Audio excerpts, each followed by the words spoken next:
A paz do Senhor para todos. Mais uma vez nós nos encontramos e que o eterno Deus nos abençoe. Queridos e queridas, em continuidade ao assunto sobre angiologia, ou estudo referente aos anjos, iremos continuar direcionado ainda sobre a questão do inimigo, do adversário, para nós entendermos as questões angélicas. Também temos que entender relações do opositor, pois o opositor ele era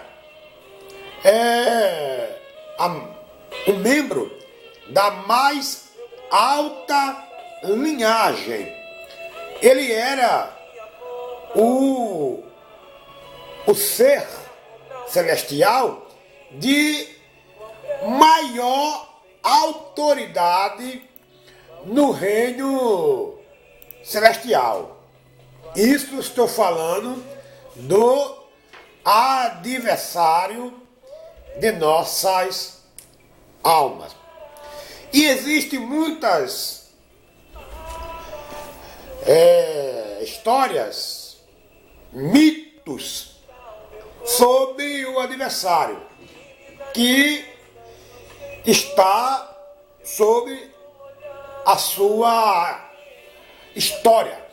E a palavra de Deus, existem vários textos sobre as questões, mas sobre a criação, a origem de Satanás, fala-se muito pouco. E alguns textos que nós encontramos são parábolas que referem-se a reis inimigos de Israel. E nós temos que ter muito cuidado quando fazemos o comparativo desses textos. Mas antes de nós continuarmos a conversa, nosso papo, irei ler um texto bastante conhecido. Não irei entrar na questão teológica do texto aqui, não irei entrar na questão do milagre do texto aqui, não iria comentar o texto, porque o texto que eu vou ler aqui, ele tem um cunho muito forte na questão de usufruir-se da fé dos mais necessitados. É João 5, versículo 1. Evangelho segundo escreveu o apóstolo João, capítulo 5, a partir do 1º verso, que é a cura de um paralítico que estava próximo, ao tanque de Betesda. Passadas estas coisas, havia uma festa dos judeus. Jesus subiu para Jerusalém. Ora, existe ali, junto à porta das ovelhas, um tanque, chamado em hebraico Betesda, o qual tem 5 pavilhões. Nestes jazia uma multidão de enfermos, cegos, coxos, paralíticos. Agora vou dar uma ênfase aqui. O verso 3 termina paralítico. O verso 4, na minha Bíblia, e na sua Bíblia, ela está em colchete. Não vou entrar nesse mérito aqui. Mas olha só. Esperando que se movesse a água. Portanto, um anjo descia em certo tempo, agitando-a. E o primeiro que entrava no tanque, uma vez agitada a água, sarava de qualquer doença que tivesse. Estava ali um homem enfermo, havia 38 anos. Jesus, vendo-o deitado e sabendo que estava assim há muito tempo, perguntou-lhe: queres ser curado? Respondeu o enfermo: Senhor, não tenho ninguém que me ponha no tanque quando a água é agitada, pois enquanto eu vou, desce outro antes de mim. Então lhe disse Jesus: levanta-te, toma o teu leito e anda. Amém. O texto é maravilhoso. Como eu disse, não vou comentar a respeito do texto, muito menos o verso 4. Mas o milagre houve, a cura houve, a libertação houve. O homem saiu andando. E em hebraico, Betesda, que na verdade Betesda é a transliteração, né? Não é Betesda, né? É mais aproximado de a palavra, a pronúncia é Beit-Esda, né? Beit-Esda. O correto é Beit-Esda, é o mais aproximado. O meu hebraico também não é muito bom. E é a junção de duas palavras hebraicas, que é Beit, casa, e Hesed, que é misericórdia. Então, Betesda é casa de misericórdia, casa da bondade, casa da benignidade. Significa que lugar da misericórdia divina. Então, Betesda, Beit-Esda, é casa da misericórdia divina.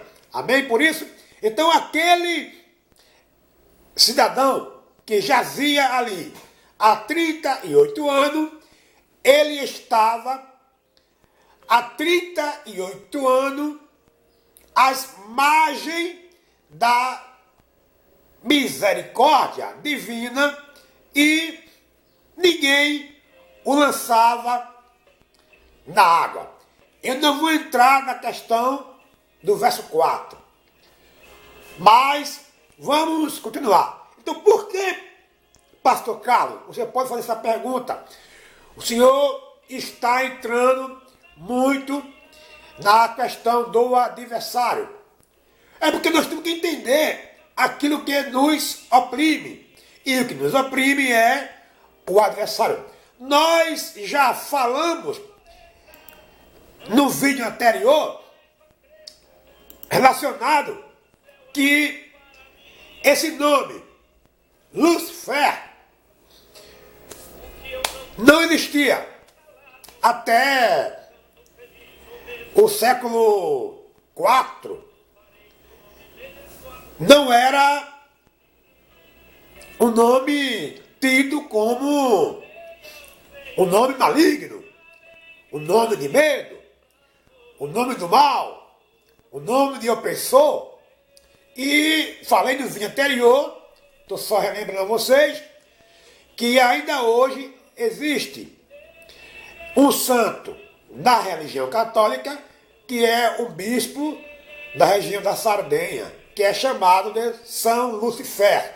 E lá tem igreja até hoje, que é comemorado o dia de São Lucifer, bispo católico, que não tem nada a ver com isso, no dia 20 de maio. No dia 20 de maio é comemorado o dia de São Lucifer pelo mapa, pelo calendário litúrgico católico.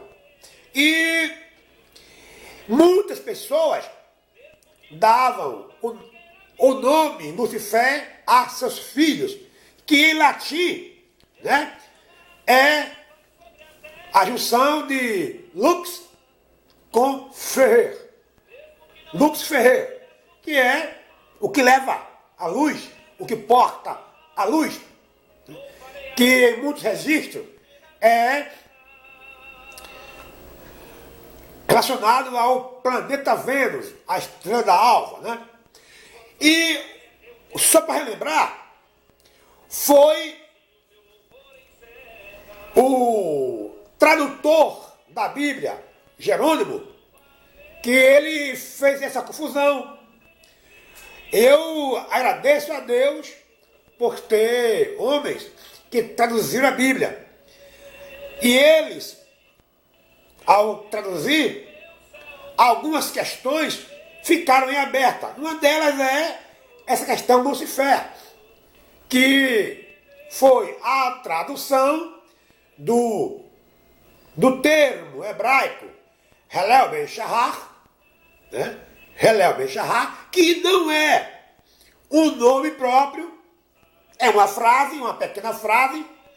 Isso você vai ver em Isaías 14:4, Isaías 14:4, relacionado ao rei Nabucodonosor, que existe uma interpretação muito forte sobre o diabo, Satanás, naquele texto ali. Não vou entrar nessa questão, já falei muito sobre isso, mas é sobre o rei Nabucodonosor, que Isaías falando que Nabucodonosor, ele é o portador da luz, né? Que as nações que ele dominava olhavam para ele, porque ele era a luz, ele era o imperador de todos aqueles povos. Então ele era o portador da luz, o portador da autoridade. Mas não vou entrar nessa questão. Também, estou fazendo só uma síntese. E também não vou entrar também nas questões da criação de anjos. Porque nós sabemos que a criação dos anjos foi milhões e milhões, né, de anos antes da criação do universo. Antes mesmo da criação do que nós conhecemos como universo, Deus já existia.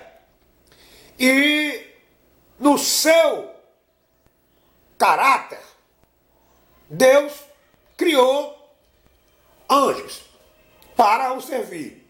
E dentre esses anjos estava a mais alta autoridade angelical, que é o diabo. Agora, Deus criou o diabo? Não.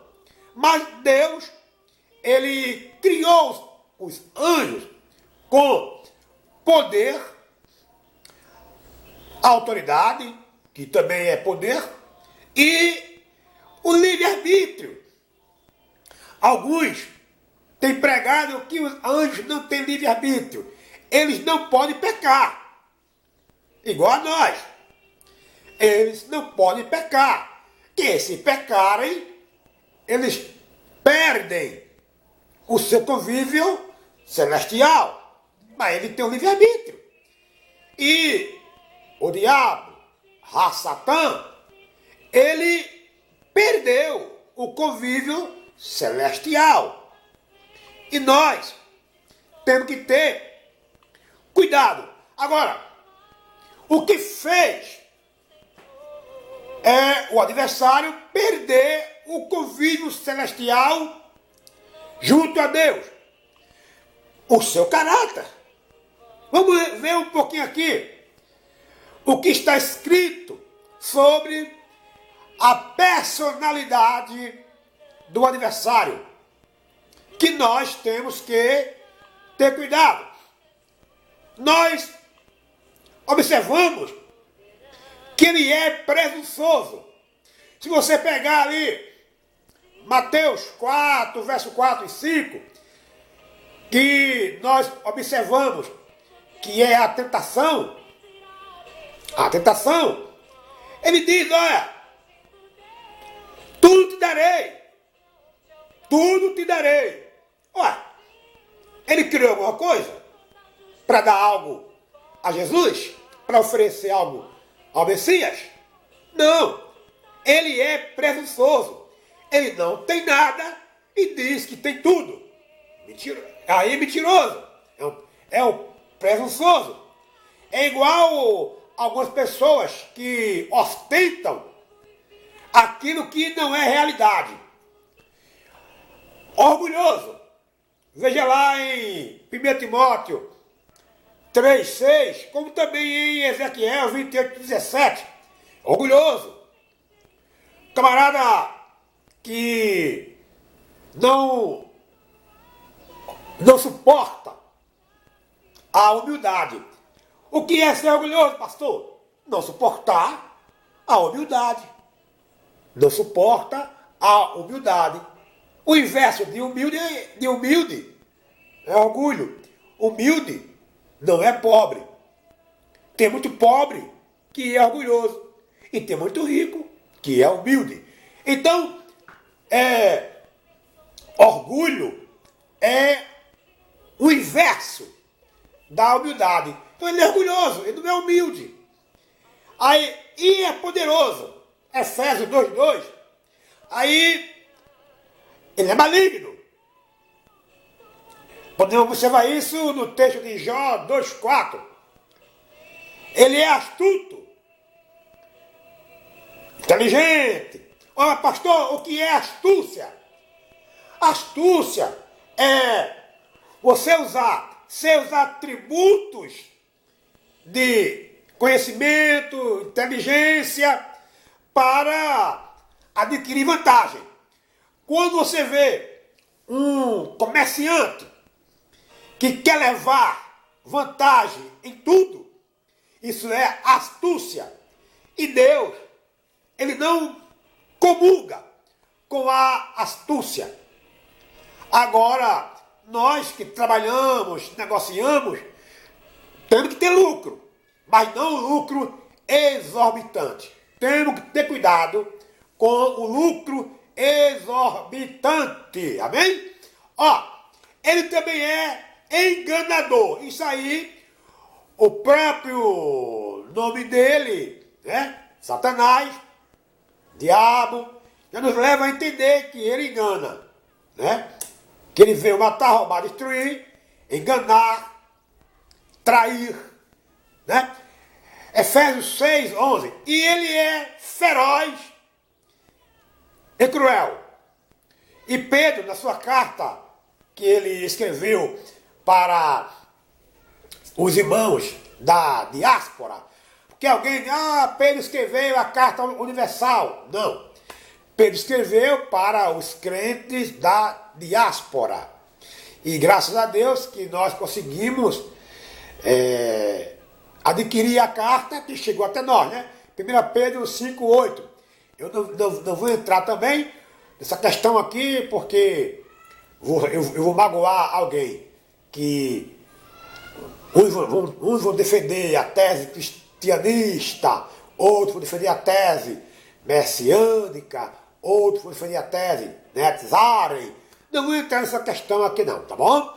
Mas já deu para observar que o caráter dele é presunção, orgulho, poderoso, maligno, astuto, enganador, cruel, feroz. E quais suas atividades? Qual a natureza das atividades dele? A natureza dele é perturbar a obra de Deus. A primeira atribuição do anjo caído